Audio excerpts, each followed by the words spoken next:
La conversion d'unités. Pour convertir des unités de mesure, c'est très important de comprendre le lien qu'elles ont entre elles. Que ce soit pour mesurer la capacité, la longueur ou la masse d'un objet, on va se fier au système international des mesures que vous voyez ci-contre dans le tableau. Vous pouvez voir que on a certains qualificatifs ici pour nommer nos unités de mesure. Qu'on parle d'une capacité mesurée en litres, d'une masse mesurée en grammes ou d'une longueur mesurée en mètres, on va utiliser les mêmes préfixes. Par exemple, on pourrait parler d'un millilitre comme qu'on pourrait parler d'un millimètre ou d'un milligramme. On peut parler d'un kilolitre, d'un kilogramme ou d'un kilomètre euh, selon le type de mesure qu'on veut prendre. Comment utiliser ce tableau maintenant pour faire des conversions? Ce qu'il faut savoir, c'est que chaque unité est 10 fois plus grande que l'unité qui la suit. Ça veut donc dire que si on veut se déplacer vers des unités qui sont situées vers la droite, on va multiplier par 10 à chaque bond effectué. Donc, vous le voyez ici, là, c'est comme ça que j'ai essayé de l'illustrer. Si on se déplace vers la gauche, on va diviser par 10 pour chaque bond qu'on va effectuer. Alors, allons-y avec des exemples pour bien voir comment que ça fonctionne. Le premier ici, on veut transformer 1 litre en décilitre. Alors, je vais aller repérer dans mon tableau litre, il est où? Il est ici. Décilitre, il est là. Je suis donc allée à droite de 1 espace. Donc, il va falloir que je multiplie par 10 à la 1. 1 fois 10 à la 1, ça me donne 10. Prochain. Donc, 1 gramme, je vais aller trouver le gramme, il est où? Il est ici. Et je veux transformer ça en milligrammes. Donc, je vais me déplacer dans mon tableau de 1, 2, 3 en cases. Donc, je vais devoir multiplier par 10 à la 3. Donc, 1 fois 10 à la 3, ça me donne 1000. Et finalement, on a 1 kilomètre et on veut le transformer en centimètres. Donc, 1 kilomètre est ici. Je vais multiplier par 1, 2, 3, 4, 5, 6. Oh, je suis allée trop loin. Par 5, parce qu'on veut échanger en centimètres. Donc, j'ai besoin de multiplier par 10 exposant 5. J'obtiens donc 3, 4.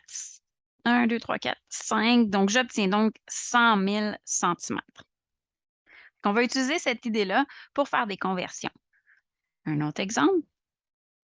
On veut faire la conversion des mesures suivantes puis arrondir le résultat au dixième près. Donc, pour passer de kilogramme à gramme, donc pour passer de kilogramme à gramme, qu'est-ce que je dois faire? Je vais regarder mon tableau. Donc, de kilogramme à gramme. Je vais effacer peut-être un peu tout ça ici pour qu'on puisse bien voir. De kilogramme, où est le kilogramme? Il est ici. À gramme, 1, 2, 3, donc 10 à la 3, ici. Donc, je vais multiplier par 1000. Pour multiplier par 1000, je peux simplement déplacer ma virgule de 1, 2, 3 espaces. J'obtiens 563,5. En B, on veut transformer des litres en millilitres. Donc, pour passer de litre à millilitre, on doit multiplier par 10 à la 3, qui est 1000. Donc, je vais déplacer ma virgule de 3 espaces. J'ai 22,1. Quand je vais la dépasser 3 espaces, ça va me donner 1, 2, 3. J'ai donc des espaces vides maintenant. Je vais les remplir par des zéros. Puis, je vais obtenir 22 100 comme réponse.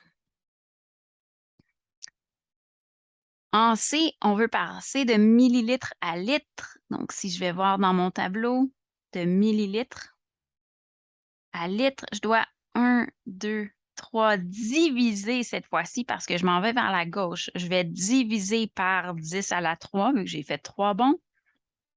Donc ici, pour aller de là à là, je vais devoir diviser par 10 à la 3, ce qui revient à diviser par 1000.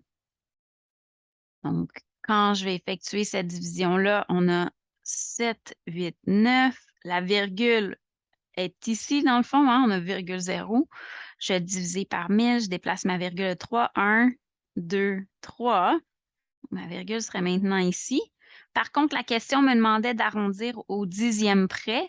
Donc, si je vais arrondir au dixième près, J'ai maintenant 0,789. Le dixième est ici.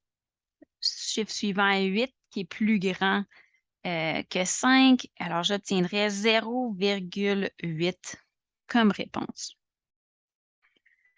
Pour passer maintenant de 789 grammes à kilogrammes, qu'est-ce que je fais? Bien, pour passer de grammes à kilogrammes, on va aller voir dans notre tableau dans quelle direction on se déplace. Donc, on fait l'inverse de tantôt, là, de grammes à kilogrammes. Je vais me déplacer vers la gauche de 3 bonds. Donc, encore une fois, ici, on va diviser par 10 à la 3, qui est 1000. Vous voyez là, c'est semblable à C. Donc, on va déplacer notre virgule. On avait 789,0 essentiellement. On déplace cette virgule-là de 3 espaces. Et on arrondit au dixième près, 0,8. Donc, le système international que je vous ai présenté, c'est un système qui est utilisé partout dans le monde, à quelques exceptions près. Hein. Les États-Unis, souvent, eux, utilisent les livres. C'est quelque chose qui déteint sur le Canada. Donc, c'est important de savoir comment convertir des kilogrammes et des livres aussi. Alors, la première formule, pour transformer des kilogrammes en livres, on va multiplier par 2,2. Et à l'inverse, pour transformer des livres en kilogrammes, on va diviser par 2,2. Allons-y avec un exemple. On veut faire la conversion des mesures suivantes et on va arrondir au dixième près. Donc, pour le premier, on nous donne des kilogrammes, on veut le transformer en livres, alors je vais devoir multiplier les kilogrammes par 2,2. Pour ceux et celles qui ont oublié ou sont moins familiers avec la multiplication de nombres décimaux, je vous invite à aller écouter la capsule à ce propos. Alors, voici comment on va procéder. 0,8562 fois 2,2. Donc, on se rappelle, on ignore les virgules, on fait notre multiplication. Donc, 2 fois 2, 4, 2 fois 6, 12, 2 fois 5, 10, plus 1, 11. Et une retenue. 2 fois 8, 16, plus 1, 17. Je dépose 0 parce que je suis rendue à la prochain chiffre. C'est encore 2, donc sensiblement, je vais avoir le même résultat. On avait eu 17 124. Donc, 1, 7 et 1. J'additionne. 4, 6, 3, 8, 8, 1. On avait 4, 5 décimales dans nos facteurs. Donc, j'ai besoin de 5 décimales dans ma réponse. 1, 2, 3, 4, 5. La virgule serait donc ici. La question était d'arrondir au dixième près. Donc, je vais aller voir ma position dixième. Le chiffre qui suit est plus grand que 5. Donc, je vais augmenter de 1 la position des dixièmes et ça me donne 1,9 livres. Prochain exemple, ici, on a des livres qu'on veut transformer en kilogrammes. Donc, je vais devoir diviser par 2,2. Alors, l'opération à effectuer, 248,1 divisé par 2,2. Pour ceux et celles qui ne sont pas familiers avec la division de nombres décimaux, je vous invite à aller visionner la capsule à ce sujet avant de poursuivre.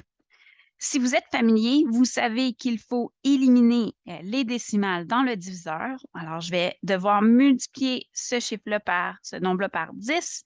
Si je le fais avec lui, il faut que je le fasse avec l'autre. J'obtiens donc 2481 divisé par 22. Je vais effectuer ma division. Et donc, dans 24,